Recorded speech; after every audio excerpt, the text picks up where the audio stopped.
অর্থনৈতিক শৃঙ্খলা ফিরিয়ে আনা এবং ব্যবসা বান্ধব পরিবেশ গড়ে তুলতে এবারের বাজেটে ব্যবস্থা রাখা হয়েছে। সংসদ অধিবেশনে এমনটা জানালেন প্রধানমন্ত্রী তারেক রহমান।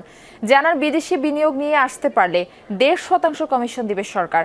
জাতীয় সংসদের বাজেট অধিবেশনে নির্ধারিত প্রশ্নোত্তর পর্বে প্রধানমন্ত্রী আরও বলেন, সরকারের শূন্য পদগুলোয় যত দ্রুত সম্ভব নিয়োগ প্রক্রিয়া শুরু হবে।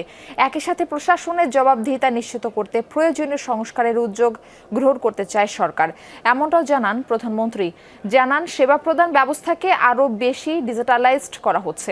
একই সাথে প্রশাসনিক দফতরে সাধারণ মানুষকে হয়রানিমুক্ত সেবা প্রদানেরও কঠোর নির্দেশনা দেওয়া হয়েছে। জানান, জনগণের নিরাপত্তায় আইনশৃঙ্খলা পরিস্থিতি নিয়ন্ত্রণে আনতে তৎপর সরকার।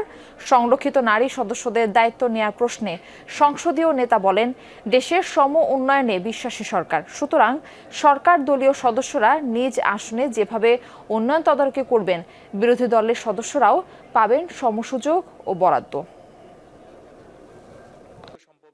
দেশে যারা ব্যবসায়ী আছেন তাদেরকে, সেটি বিভিন্ন ধরনের ব্যবসায়ী হতে পারেন, ট্রেডারও হতে পারেন, অথবা ইন্ডাস্ট্রিয়ালিস্টও হতে পারেন, যেই হন না কেন প্রত্যেকের জন্য এমন সুবিধা তৈরি করা যেখানে মাননীয় স্পিকার তারা সুন্দরভাবে ব্যবসা করতে পারে, কর্মসংস্থানের ব্যবস্থা করতে পারে।